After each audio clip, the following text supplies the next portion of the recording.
اعوذ باللہ من الشیطان الرجیم بسم اللہ الرحمن الرحیم الحمد للہ رب العالمین والصلاة والسلام علی سید الانبیاء و خاتم المرسلین حبیب الہ العالمین ابی القاسم محمد اللہم صلی علی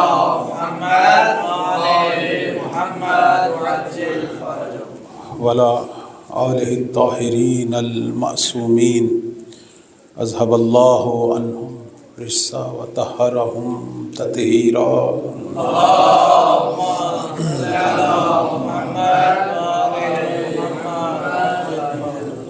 سیما بنت رسول اللہ السیدہ الطاہرہ الزکیہ الصدیقہ الراضیہ المرضیہ اما بعد فقال اللہ تبارک و تعالی فی کتابہ المجید اعوذ باللہ من الشیطان الرجیم لن تنالوا البر حتی تنفقوا مما تحبون وما تنفقوا من شیء فإن اللہ بہ علیم۔ صلوات پڑھیں بر محمد وعلی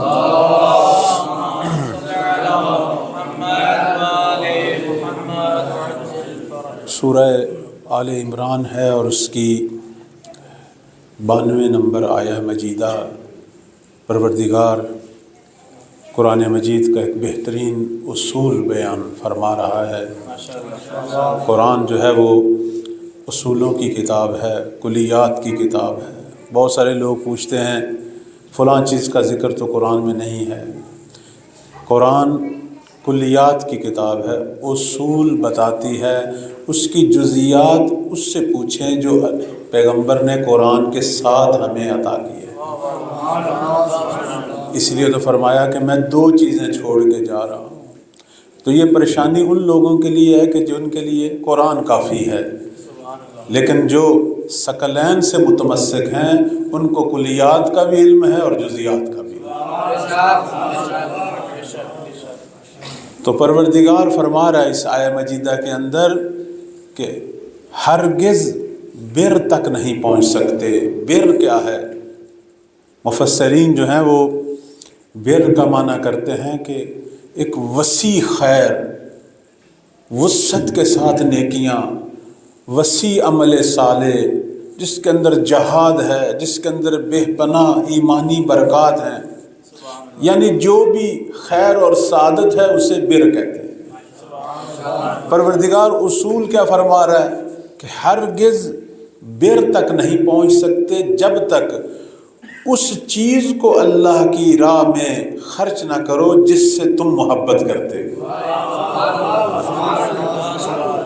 یعنی دنیا کے اندر جس چیز سے وابستہ ہو، جب تک اس کو اللہ کی راہ میں ترک نہیں کرو گے مقام بر تک نہیں پہنچو گے۔ انہی دنوں میں ایران کے ٹیلی ویژن پر آپ دیکھ رہے ہیں وہ حضرت یوسف علیہ السلام کا وہ دوبارہ جو ہے انہوں نے ایک پروگرام چلایا ہوا تھا۔ اس کے اندر آپ خود ملاحظہ فرمائیں کہ یہ سارے درس جو اس آیہ مجیدہ ہمیں دینا چاہتی ہے وہاں بھی اس کی ایک جھلک ہے۔ اللہ نے کیوں یوسف کو یعقوب سے جدا کیا؟ معصوم کا فرمان ہے اللہ غیور ہے، اور اس کی ویسے تو اس کا کوئی مکان نہیں، لیکن مومن کا قلب اس کا مکان ہے۔ مومن کا قلب لا مکان کا مکان ہے، اور اللہ غیور ہے، اور وہ جو مومن کا قلب ہے وہ صرف اسی کی جگہ ہے۔ اگر وہ وہاں کسی غیر کو دیکھ لے، چاہے وہ غیر اس کا اپنا ہی بھیجا ہوا کیوں نہ ہو، تو پھر وہ امتحان میں مبتلا کرتا ہے، اور جب تک وہ اس چیز کو درک نہیں کرے گا اسی امتحان میں پڑا رہے گا۔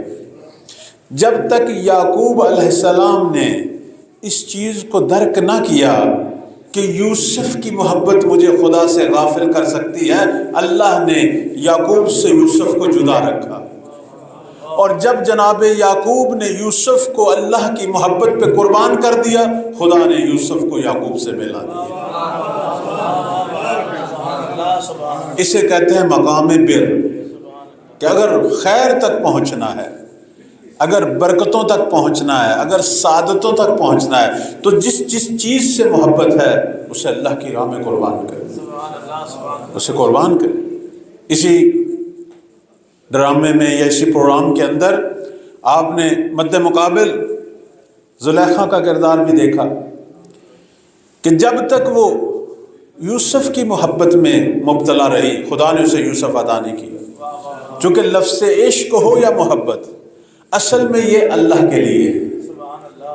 یہ قانون ہے، یہ قانون ہے کہ دنیا میں یہ جو لفظ ہیں، البتہ ہمارے پاک و ہند کے بعض بزرگان کہتے ہیں آپ لفظ عشق استعمال نہ کریں دینی مفاہیم میں، ٹھیک ہے، وہ ہمارے پاک و ہند کا مزاج ہے، لیکن حقیقت یہی ہے کہ محبت ہو یا عشق، یہ ہیں اصل میں پروردگار کے لیے، کیونکہ وہی ذات ہے کہ جو محبت کی مالک ہے اور حامل ہے، اور جن جن چیزوں سے ہم محبت کرتے ہیں وہ بھی اسی کے ہی عطا کرتا ہے، وہ بھی اسی کی عطا ہے، تو اصل وہی ہے، اصل وہی ہے۔ کہتے ہیں کہ کربلا کے اندر اتنی بڑی مصیبتیں، اتنے بڑے امتحانات، لیکن کیوں سید الشہداء کے قلب مبارک پر ذرا بھی ملال نہیں تھا، بلکہ مقام اطمینان کا یہ عالم تھا کہ جب شہزادہ علی اصغر کی شہادت ہوئی، یہ بہت بڑی مصیبت تھی، کربلا کی مصیبتوں میں سے سب سے بڑی مصیبت ایک معصوم بچے کی، اور وہ بھی اس انداز سے شہادت، لیکن سید الشہداء کا وہ جملہ، کہتے ہیں پروردگارا میں اس لیے یہ مصیبت تحمل کر رہا ہوں چونکہ میرا محبوب تو دیکھ رہا ہے۔ چونکہ انسان کو لطف آتا ہے نا محبوب کی راہ میں خرچ کرنے کا، محبوب کی راہ میں قربان کرنے کا لطف آتا ہے، محبوب کے لیے قدم اٹھانے کا لطف آتا ہے۔ تو اللہ جو ہے ہمارے دلوں کا مالک وہی ہے، اس لا مکان کی اگر کوئی جگہ ہے، کوئی مکان ہے تو وہ قلب ہے، اور وہ سارا اس نے لینا ہے۔ اور یہاں سے ہم یہ بھی سمجھتے ہیں کہ جس طرح وہ لامحدود ہے، پتہ چل رہا ہے مومن کا قلب بھی لامحدود ہے، چونکہ لامحدود ظرف میں لامحدود مظروف سما سکتا ہے۔ جس طرح اس کی کوئی حد نہیں ہے، قلب مومن کی بھی کوئی حد نہیں ہے۔ اب اسی پروگرام میں یہی جو حضرت یوسف کا یوزار سی پروگرام چل رہا تھا، اس کے اندر جس طرح حضرت یعقوب کو اللہ نے جبرائیل بھیج کے درس دیا کہ تو کیوں نہیں یوسف سے مل پا رہا، کیوں یہ فراق ختم نہیں ہو رہا، کیوں یہ ہجران ختم نہیں ہو رہا، کیونکہ تو نے خدا کے غیر کی محبت کو خدا کی محبت پر غالب کر دیا۔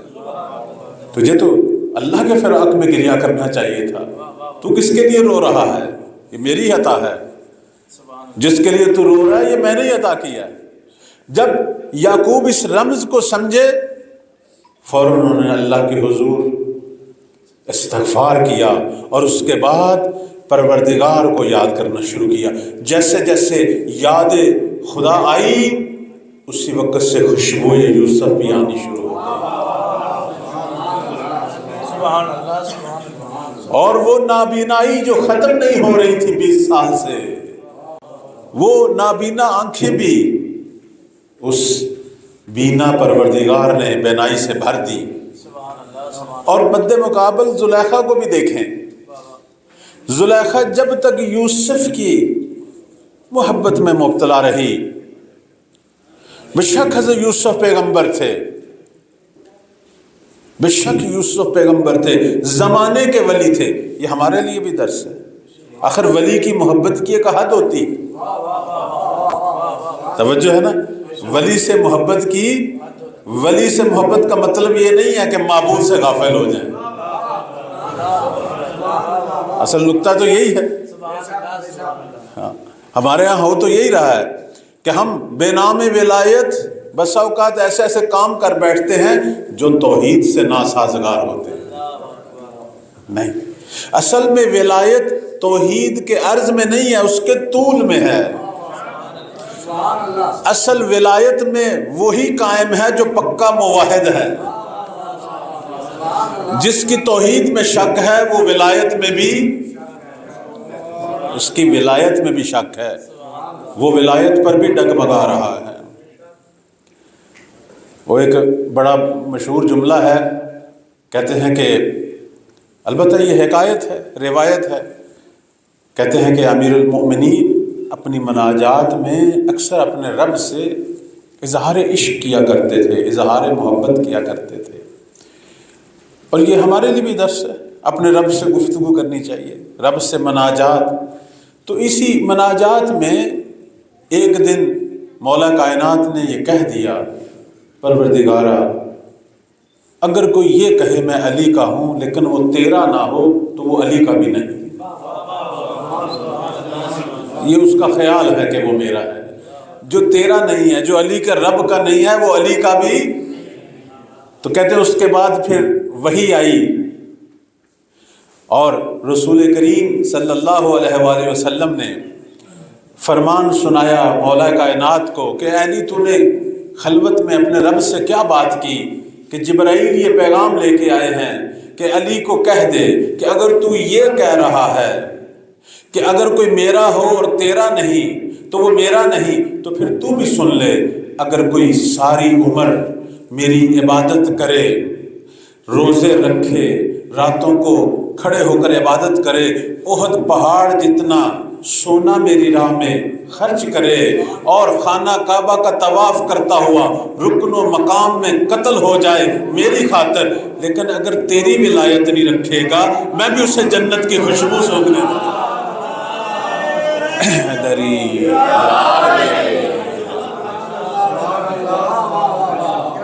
محبت جو ہے وہ محبت اگر ولی کی ہے تو وہ معبود کی محبت کے طول میں ہو۔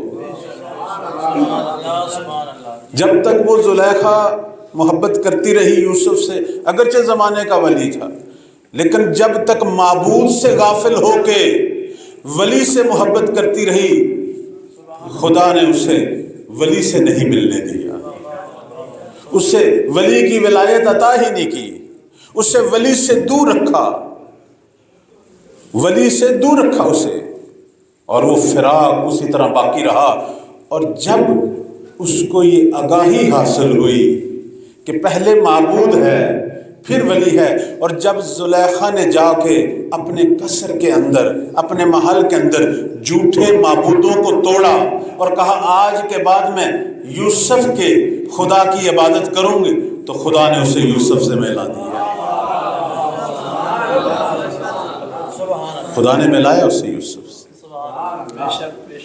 اور یہ درس ہے ہمارے لیے کہ پروردگار فرما رہا ہے کہ لن تنالوا البر، اس وقت تک خیر پر، اس وسیع سعادت پر، ان کامیابیوں پر جو آپ چاہتے ہیں فائز نہیں ہو سکتے جب تک ان چیزوں کو اللہ کی راہ میں خرچ نہ کرو۔ تنفقوا حتی تنفقوا مما تحبون، کہ جو تمہیں دنیا سے وابستہ کیے ہوئے ہیں، جو تمہارے دلوں کو گھیرے ہوئے ہیں، پہلے اپنی محبوب چیزوں کو میری راہ میں خرچ کرو، پھر میں تمہیں خیر تک پہنچاؤں گا، پھر پہنچاؤں گا۔ یہ بہت بڑا اصول ہے، یہیں سے سمجھ آ رہی ہے کہ ہماری بہت ساری مصیبتیں، بہت ساری آزمائشیں ختم نہیں ہو رہی، بہت ساری گریں نہیں کھل رہی، کیونکہ ابھی تک ہم نے دنیا سے وابستگی کو اللہ کی عبادت پر جو ہے وہ ترجیح دی ہوئی ہے۔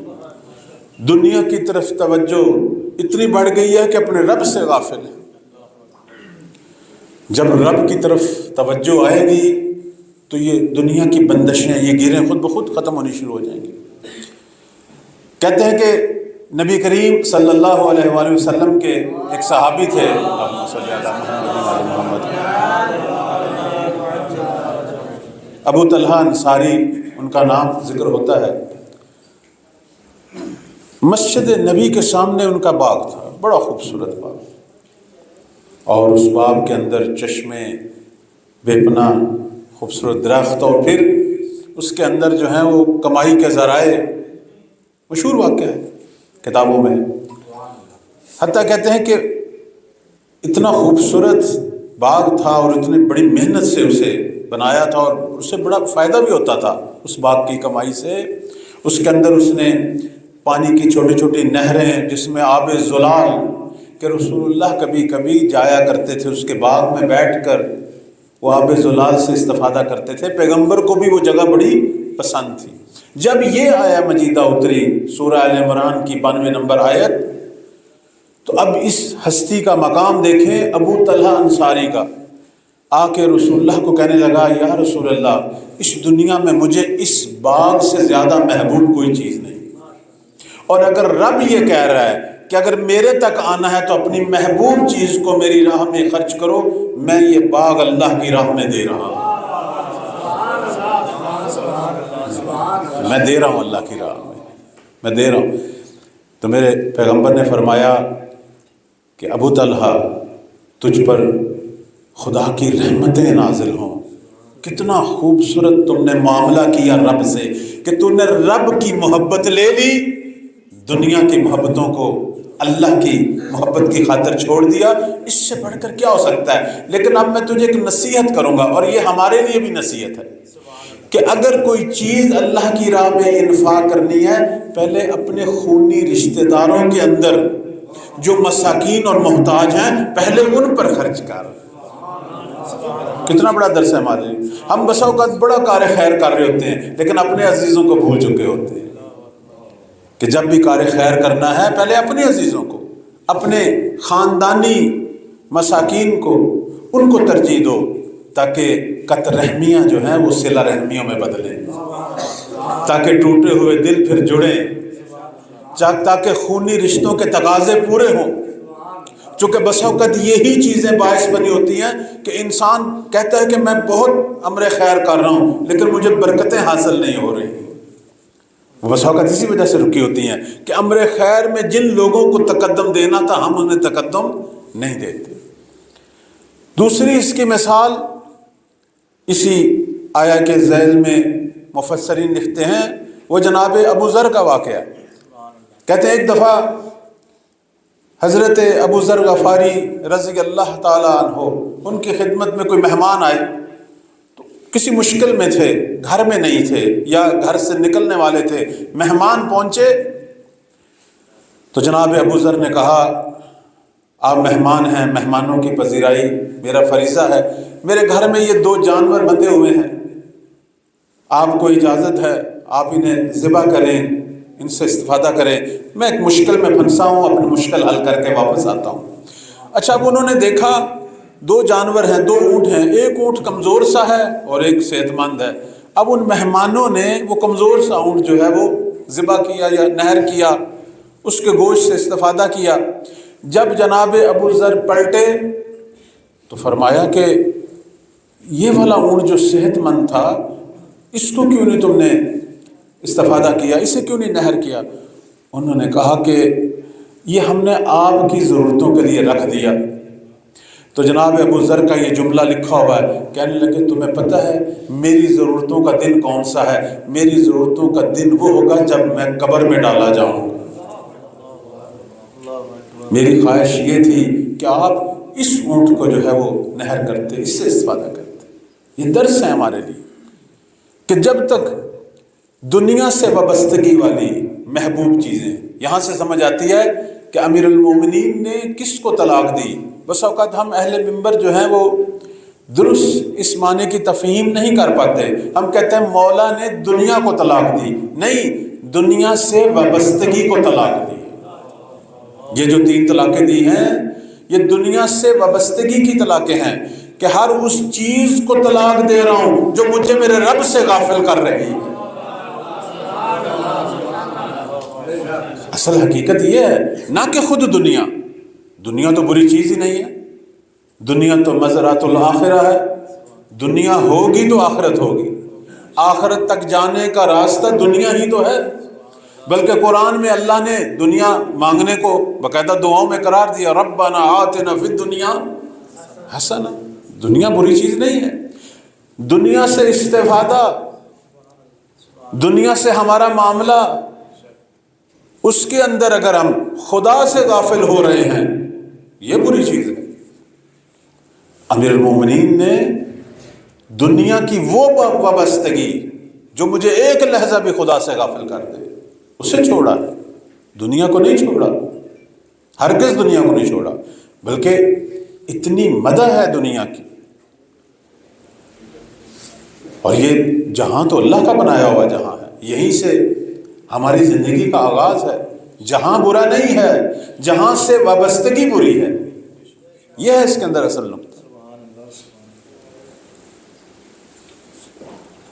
عرض خدمت یہ ہے کہ تیسری جو اس کی مثال جو ایام فاطمیہ کے حوالے سے میں مناسب سمجھوں گا یہاں بیان کرنی، وہ خود ہمارے لیے حضرت زہرا سلام اللہ علیہا کا عمل ہے. وہ مشہور واقعہ آپ نے سینکڑوں بار سنا ہوگا. میں تو صرف کہتے ہیں کہ ان ہستیوں کے واقعات بار بار سنانے ایسے ہی ہے جیسے قرآن کی بار بار تلاوت. جس طرح انسان بار بار آیات مجیدہ کی تلاوت سے خستہ نہیں ہوتا، بلکہ ہر دفعہ اس کا ادراک بھی بڑھتا ہے، یقین بھی بڑھتا ہے اور ایمان بھی بڑھتا ہے. ان ہستیوں کا بھی ذکر چاہے 1000 دفعہ سنا ہو، انسان کو خستہ نہیں کرتا، بلکہ اس کے نشاط میں، نشاط ایمانی میں بھی اضافہ کرتا ہے اور نشاط قلبی میں بھی. وہ جو آپ نے مشہور واقعہ سنا کہ بی بی اپنی شادی والے دن کہ جب ایک فقیر نے، ایک محتاج نے ان سے کچھ مانگا، تو بی بی کے پاس 2 جوڑے تھے، ایک پرانا جوڑا اور ایک نیا جوڑا جو آج شادی کے والے دن پہنا ہوا تھا. تو کہتے ہیں کہ بی بی نے اسے کہا 2 منٹ ٹھہر جا کے پرانا جوڑا پہنا اور نیا جوڑا اتار دیا، اور اس آیہ مجیدہ کی تلاوت کرتے ہوئے وہ جوڑا اس مسکین کو دے دیا کہ آج مجھے یہ سب سے زیادہ پسند تھا کہ میں یہ پہن کے اپنے شوہر کے گھر جاتی، لیکن میرے رب نے کہا ہے کہ مجھ تک پہنچنا ہے تو اپنی سب سے پسندیدہ چیز کو میری راہ میں قربان کر. یہ جو ہمارے ہاں ایک رسم و رواج ہیں کہ ہم گھر کی جو ہے وہ پرانی چیزیں دوسروں کو دیتے ہیں، ایسا ہی ہے نا، پرانے کپڑے، پرانی چیزیں، پھر ہم کوئی مسکین غریب ڈھونڈ رہے ہوتے ہیں کہ وہاں تک پہنچا دی جائیں، غریبوں کو پہنچا دی جائیں. کون سی چیزیں؟ گھر کی پرانی چیزیں. اور عجیب مذاق ہم کر رہے ہوتے ہیں رب سے، گھر کی پرانی چیز دے کر اللہ سے اعلیٰ ترین جنت کے مقامات مانگ رہے ہوتے ہیں. مذاق نہیں ہے، رب سے مذاق ہی ہے نا کہ جو چیزیں ہمیں سب سے زیادہ عزیز ہیں اور جو نئی ہیں وہ اپنے گھر میں رکھی ہوئی ہیں، جو فرسودہ ہو گئی ہیں، پرانی ہو گئی ہیں، جو اب استعمال کے قابل اور جن کے اندر نقائص ہیں، وہ ہم مسکینوں اور محتاجوں کو دے کر کہہ رہے ہوتے ہیں کہ ہمارے لیے دعا کر، اور اللہ سے ہم اجر کثیر مانگ رہے ہوتے ہیں. یہ دقیقاً اس آیت کے خلاف ہے. البتہ اس کام سے منع نہیں کرتا، وہ ہو، لیکن اگر اجر کثیر مانگنا ہے تو خدا نے کہہ دیا ہے کہ اگر بر تک پہنچنا ہے، چونکہ بر کا مطلب اجر کثیر ہے، وسیع خیر و برکت ہے، تو رب کہہ رہا ہے کہ اے بندے ہوش کے ناخن لے، اجر کثیر اگر مانگنا ہے تو اس چیز کو میری راہ میں قربان کر جس سے تجھ کو زیادہ محبت ہے. تو میں بھی سب سے بڑا مقام جو ہے وہ تیری خدمت میں پیش کروں گا. یہ قانون ہے دنیا کا، یہ قانون ہے دنیا کا. اور میرے بزرگوں، واجب الاحترام علماء بھی تشریف فرما ہیں، طلاب عزیز، دنیا امتحانوں کی جگہ ہے. ہمارا ہر دن امتحان کا دن ہے. ہم آئے ہی امتحانوں کے لیے، اور یہ جو بڑی بڑی ہستیوں کے ہم امتحان دیکھ رہے ہیں، یہ اصل میں ان پر اللہ کا لطف ہے، یہ محبت ہے. آپ نے وہ ایک جملہ سنا ہوگا، بڑا مشہور جملہ ہے وہ، کہ ہر کے در ان بزم مقرب تر است، کہ جس نے بھی اللہ کی بارگاہ میں قرب کے بلند ترین درجات پانے ہیں، ہر کے در این بزم مقرب تر است، جام بلا بیشترش میدان. خدا جب کسی پہ مہربان ہوتا ہے اس کے امتحانوں کو بڑھا دیتا ہے تاکہ وہ بلند ترین درجے حاصل کرے۔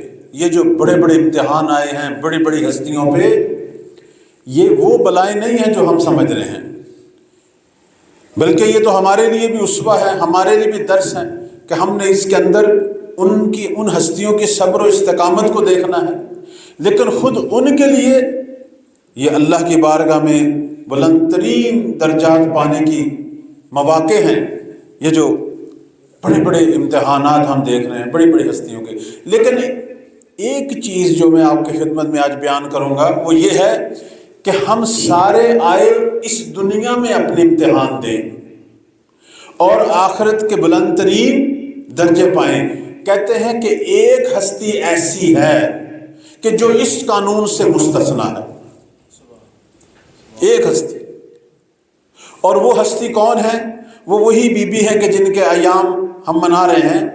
بی بی فاطمہ سلام اللہ علیہا کو کچھ چند استثناء حاصل ہوئے، پوری کائنات کے اندر کسی ہستی کو یہ استثناء حاصل نہیں ہوئے۔ میں اس میں سے صرف ایک استثناء کی طرف اشارہ کر رہا ہوں۔ وہ کون سا ہے؟ مولا امام محمد تقی علیہ السلام، صلوات پڑھیں بار محمد و آل محمد۔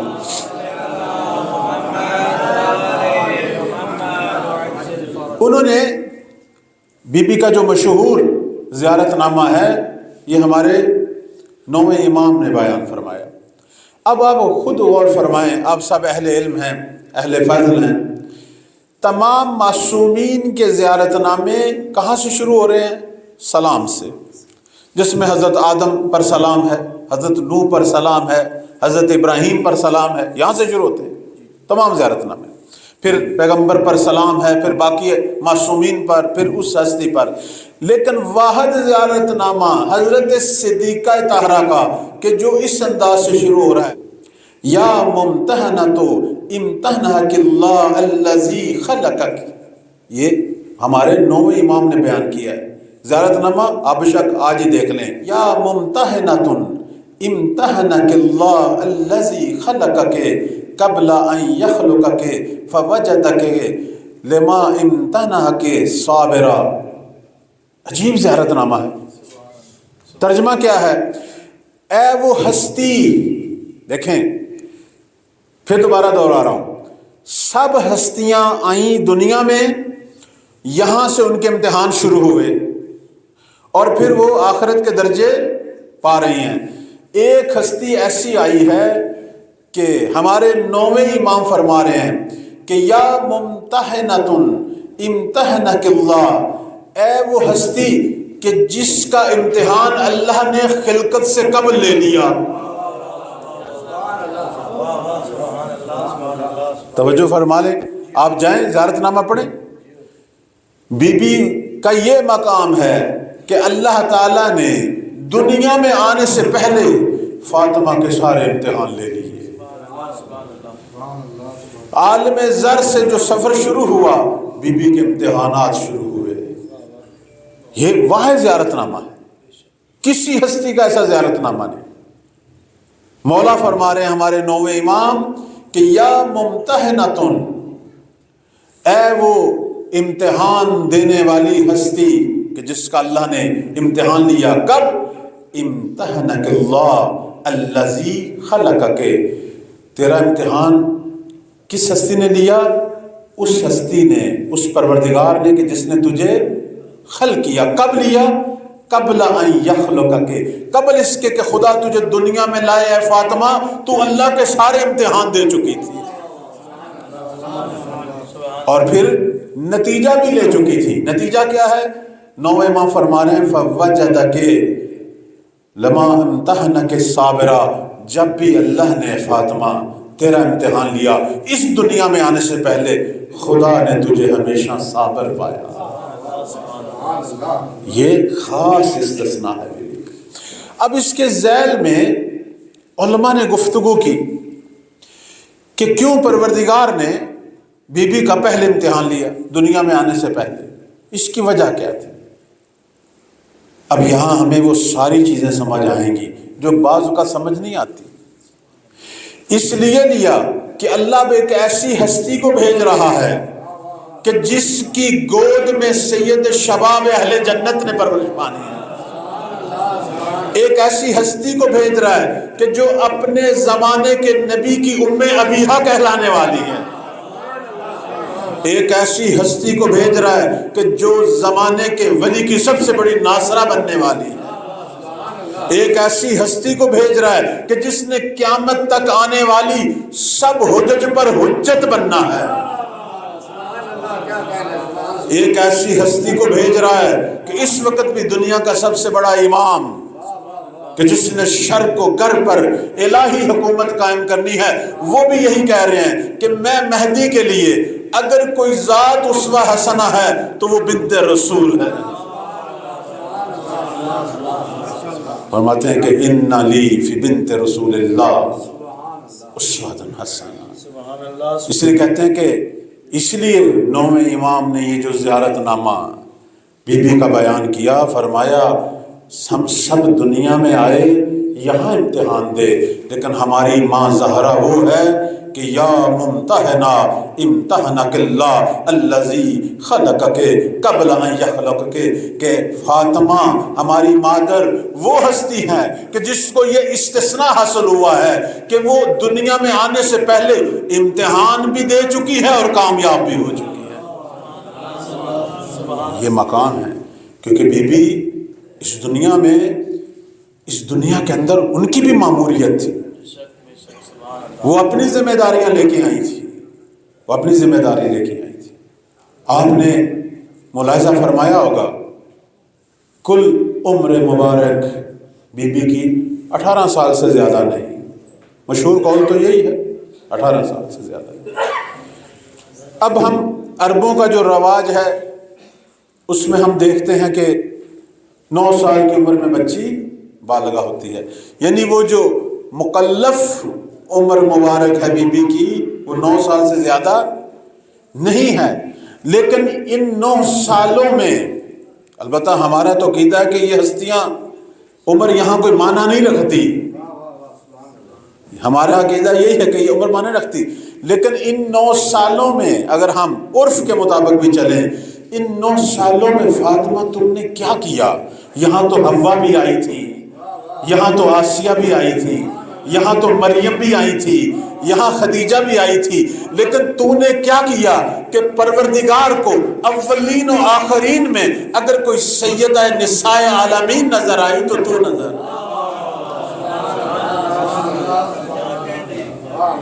اول و آخرین میں اگر کوئی ہستی سیدہ نساء العالمین بنی تو وہ بی بی بنی۔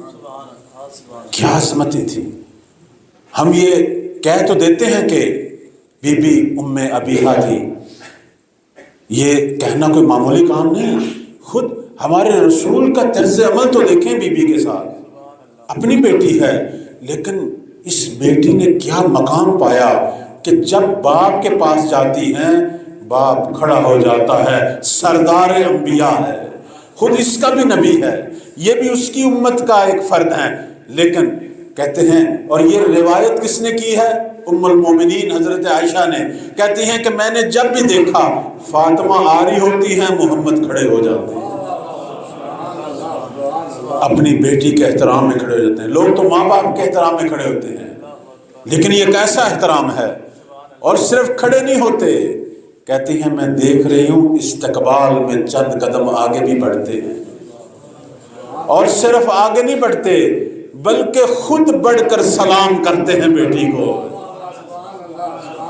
خود بڑھ کے سلام کرتے ہیں، اور صرف سلام نہیں کرتے بلکہ رسول اللہ جھکتے ہیں بیٹی کا ہاتھ پکڑ کر اس پہ بوسہ بھی دیتے ہیں۔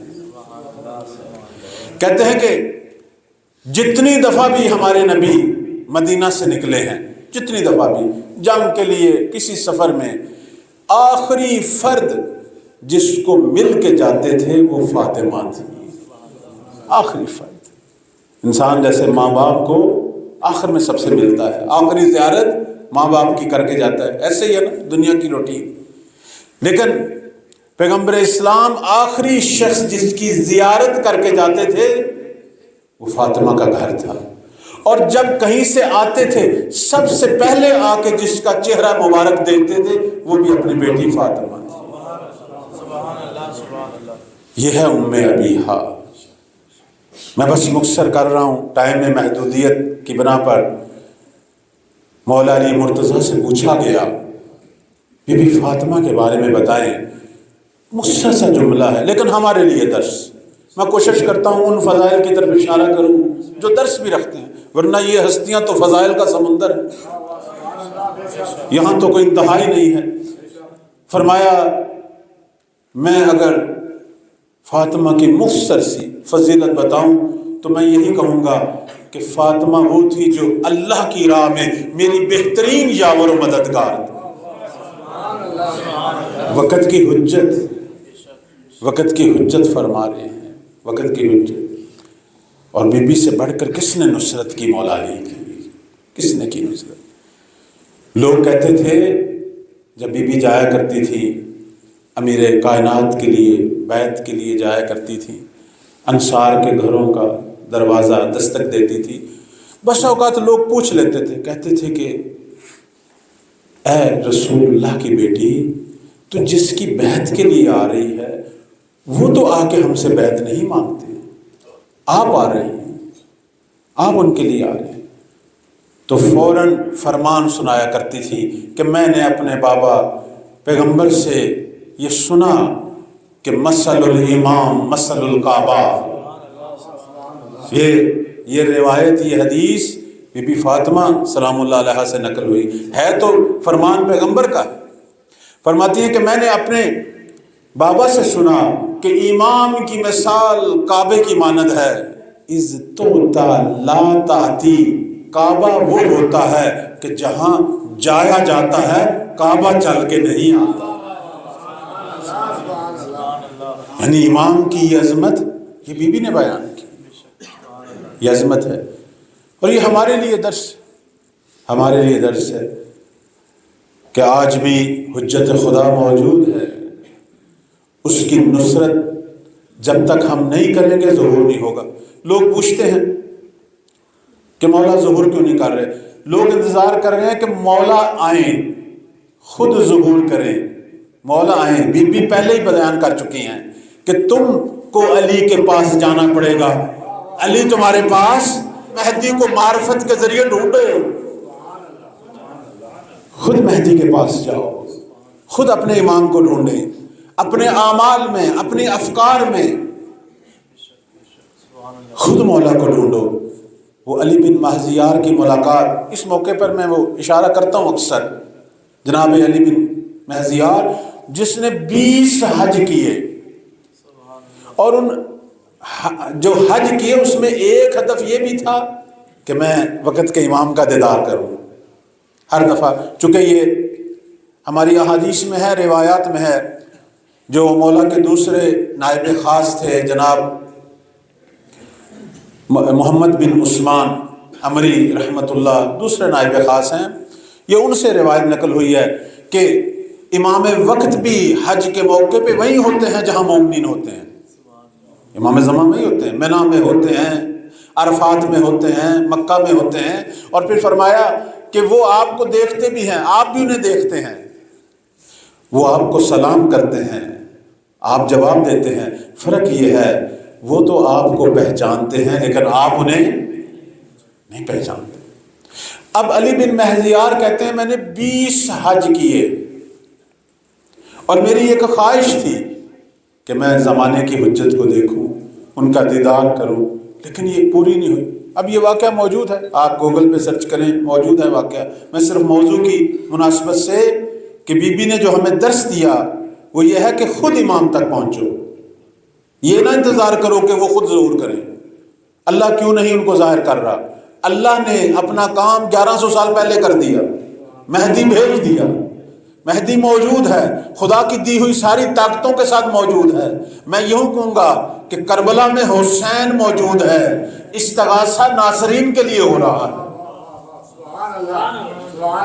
ناصرین موجود نہیں، حسین تو کب کا موجود ہے۔ علی بن مہزیار 20 حج کیے لیکن دیدار نہیں کر سکے۔ مایوس ہو گیا۔ پھر اسے خواب میں اشارہ ہوا کہ اس دفعہ آؤ، ہمارا دیدار ہوگا۔ اب وہ 21واں حج کرنے کے لیے جب گیا، اب یہ واقعہ موجود ہے، آپ پڑھیں، مطالعہ فرمائیں۔ کہتے ہیں کہ جناب علی بن مہزیار کہتے ہیں میں طواف کر رہا تھا آخری، تو میں نے دیکھا ایک جوان مجھے دیکھ رہا ہے بڑے غور سے، بڑا حسین و جمیل پاکیزہ جوان۔ تو میں نے طواف کرنے کے بعد اس کی طرف بڑھا، اس نے کہا علی بن مہزیار ہو؟ جی۔ اس نے کہا میں آپ کو لے کے جانا چاہتا ہوں۔ کون ہو؟ کہا میں انہی کا بھیجا ہوا کہ جن کے دیدار کے لیے تو 21واں بار آیا۔ انہوں نے بھیجا۔ اب جناب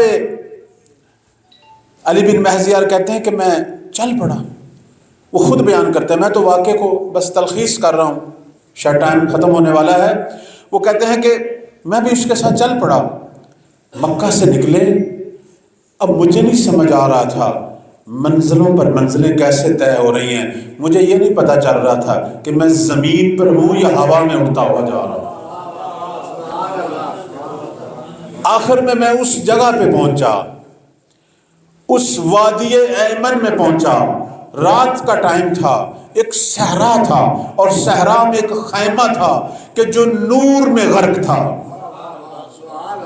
اس جوان نے کہا علی بن مہزیار، محبوب کا دیدار کرنا ہے تو وہ وہاں ہے، لیکن علی بن مہزیار اپنی جوتی اتارو اور اپنی سواری کی لگام چھوڑ دو۔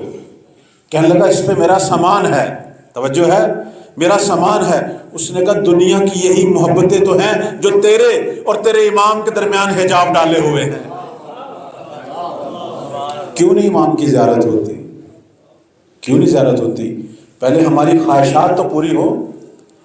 جب خواہشات چھوڑیں گے مولا کی اطاعت میں تو یہ ساری زیارتیں ہوں گی، کیوں نہیں ہوں گی؟ علی بن مہزیار نے لگام چھوڑی، کہا اس سے کچھ نہیں ہوتا، تیرے سامان کو، تیری سواری کو، چلو۔ خیمے کے دروازے تک پہنچا تو اس جوان نے کہا میں اندر جاتا ہوں، آپ کے لیے جو ہے وہ اجازت لیتا ہوں۔ اب جب وہ اندر گیا تو علی بن مہزیار کہہ رہا تھا ساری زندگی کی آرزو پوری ہونے والی تھی، بالکل خیمے کے پاس کھڑا تھا، بدن میرا لرز رہا تھا، پتہ نہیں مولا مجھے بلاتے ہیں یا نہیں بلاتے۔ ایک دم وہ جوان نکلا، اس نے کہا علی بن مہزیار تو خوش قسمت ہے، تجھے مولا نے بلا لیا، اندر جاؤ۔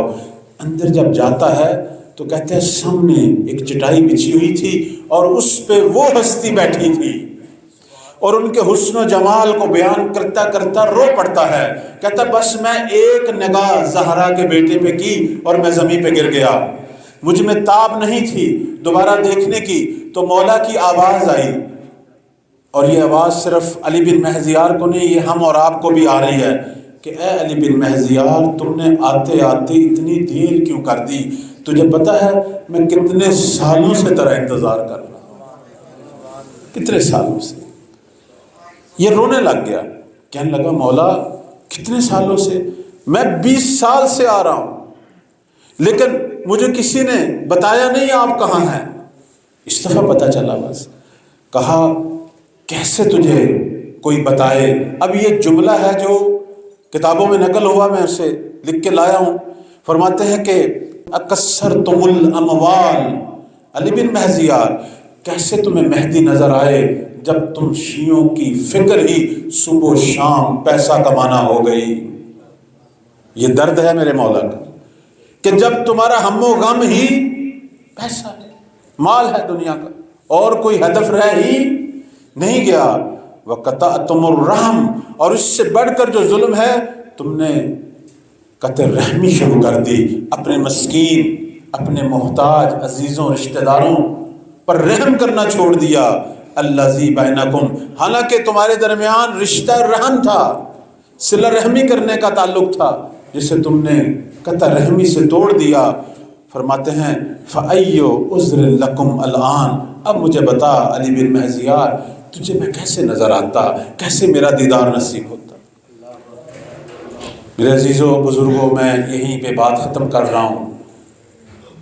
آج بھی زہرا رو رہی ہے، یقین مانیں یہ رونے کوئی اس زمانے کے نہیں ہیں، اسی زمانے میں ایک سید بزرگوار نے خواب دیکھا، خواب میں اپنی مادر زہرا کو دیکھا گریہ حالت میں روتی ہوئی، کہا بی بی کیوں رو رہی ہو؟ فرمایا تجھے پتہ ہے میں اپنے زمانے میں سب سے بڑی مظلومہ تھی، لیکن آج میرا بیٹا مہدی مجھ سے بڑا مظلوم ہے۔ کہا کیسے؟ کیونکہ تم نے ان کا ذکر کرنا چھوڑ دیا، 1100 سال سے میرا بیٹا تنہا ہے، تم اپنی دنیا میں غرق ہو، تمہیں مہدی نظر نہیں آ رہا۔ میں کہوں گا بی بی آپ کا تو غم ختم نہیں ہوا۔ جب دعائے ندبہ میں ہم یہ جملے پڑھتے ہیں نا، جملے کیا ہیں؟ فَقُتِلَ مَنْ قُتِلَ وَصُبِيَ مَنْ صُبِيَ۔ بی بی کی اولاد پہ آیا کیا؟ صرف سید الشہداء کے قتل نہیں، بلکہ جتنے معصوم آئے یا انہوں نے اسارت دیکھی یا قتل دیکھا۔ فَقُتِلَ مَنْ قُتِلَ، جتنے بھی فرزندان زہرا آئے یا قتل ہوتے رہے، صُبِيَ مَنْ صُبِيَ، یا اسیر ہوتے رہے، زہرا کا تو غم ختم نہیں ہوا۔ آج اگر ایک فرزند ہے تو اس کی تنہائیوں پہ زہرا رو رہی ہے۔ اجرکم علی اللہ۔ تنہائی بہت بڑی مصیبت ہے۔ اگر تنہائی پوچھنی ہے تو علی سے پوچھے۔ کہتے ہیں مولا علی آخری عمر تک کبھی مسکرائے نہیں۔ پوچھا علی مسکراتے کیوں نہیں؟ کہا جب زہرا پر ظلم ہوتا دیکھا تھا، علی سے اب ہنسا نہیں جاتا۔ اجرکم علی اللہ۔ اب علی سے ہنسا نہیں جاتا۔ علی کی مجبوری کو تم نہیں سمجھتے۔ تاریخ کا سب سے بڑا مظلوم ہے کہ جو بیوی پر ہوتا ہوا ظلم روک نہیں سکا۔ کہا علی کی مثال اس شخص کی مانند ہے، نہج البلاغہ دیکھیں، اس شخص کی مانند ہے کہ جس کے گلے میں ہڈی پھنسی ہوئی ہے، نہ نگل سکتا ہوں نہ اگل سکتا ہوں، اور میری آنکھوں میں خار پھنسا ہوا ہے۔ میں قدرت رکھتا تھا زہرا کا انتقام لینے کی، آئے مجھے رسول کا حکم آڑے آ گیا۔ اجرکم علی اللہ، اجرکم علی اللہ۔ نہیں میرے مولا ہنسے۔ اور کبھی کبھی جاتے تھے قبرستان میں جہاں زہرا کی قبر تھی، صرف آ کے یہ کہا کرتے تھے زہرا میرا سلام ہو تجھ پر، اور اس کے بعد ایک شکوہ کرتے تھے کہ زہرا ایک زمانہ تھا میں تجھے سلام کرتا تھا، تو مجھے جواب دیتی تھی، کتنا وقت گزر گیا، میں سلام تو کرتا ہوں لیکن تیری آواز نہیں، اجرکم علی اللہ، لیکن تیری آواز نہیں سن سکتا۔ اجرکم علی اللہ، اجرکم علی اللہ۔ کہتے ہیں بی بی نے وصیتیں کی تھی مولا کو۔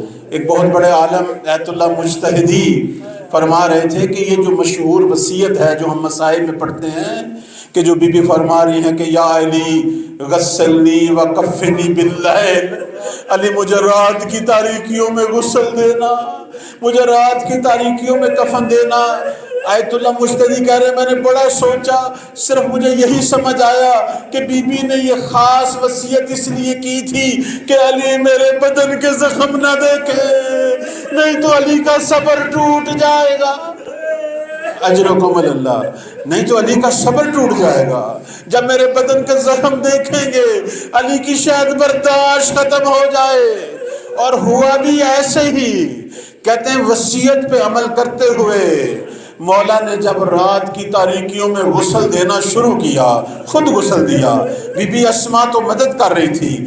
ایک دفعہ اسما نے دیکھا علی نے بی بی کا لاشا چھوڑ کر دیوار پر سر مارنا شروع کر دیا۔ اجرکم علی اللہ۔ اسما نے کہا یا علی کیا ہوا، کیوں اپنا سر دیوار سے ٹکرا رہے ہیں؟